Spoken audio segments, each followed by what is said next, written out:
It's morning in the Skagit Valley small town of Burlington, and in the basement of this 100-year-old bank building, the Underground Coffee Project begins another day's work.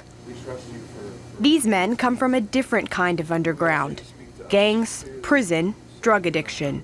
Well, I was a heroin addict and a meth cook and a meth addict and a cocaine addict, and I used all of those on a daily basis. And so for 17 years, I was in agreement with evil. At Underground Coffee, it's about more than just roasting the coffee beans. There's a profound message for the men in how the beans get from this to this. These cold, hard, ugly beans come into the roaster. The heat changes them and changes their character, changes their appearance, changes their aroma and their flavor. And that's exactly what happened with Zach.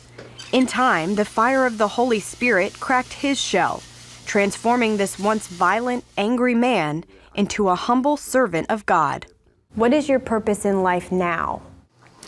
To share good news with people who are suffering and to suffer well with others. Like Jesus would go into people's suffering with them, and even when they're guilty and full of sin, that didn't separate him from them.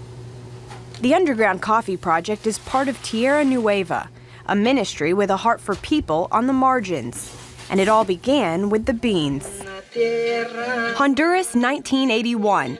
Newlyweds Bob and Gracie Ekblad were deeply moved by the poverty there. Most of the people there attributed their poverty to God's will. When we began discipling them in farming practices, and they began to have the same results we did, then suddenly God was sort of off the hook in a sense.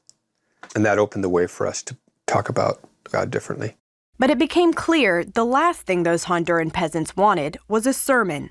In Spanish, a sermón is the same as a scolding.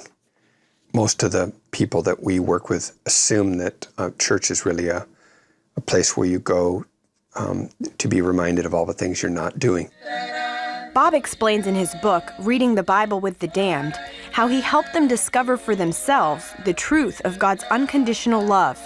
In time, Tierra Nueva, or New Earth, was born. In 1994, Bob and Gracie moved back to Washington.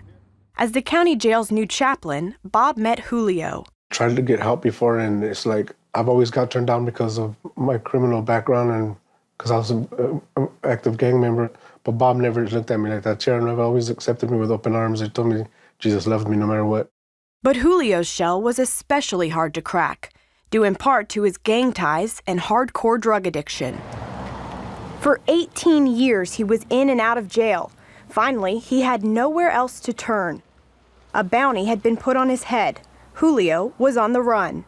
I was praying and I was asking God, if you could get me out of this one, I'll surrender to you. And the first thing that came into my mind was Pastor Robert and Tierra Nueva.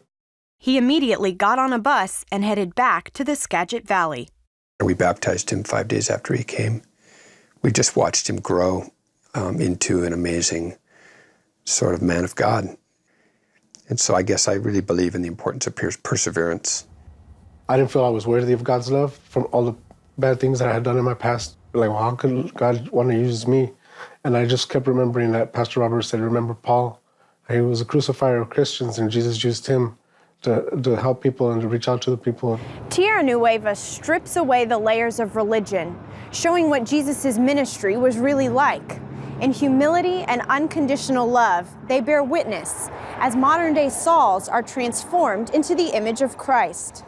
Caitlin Burke, CBN News, Skagit County, Washington.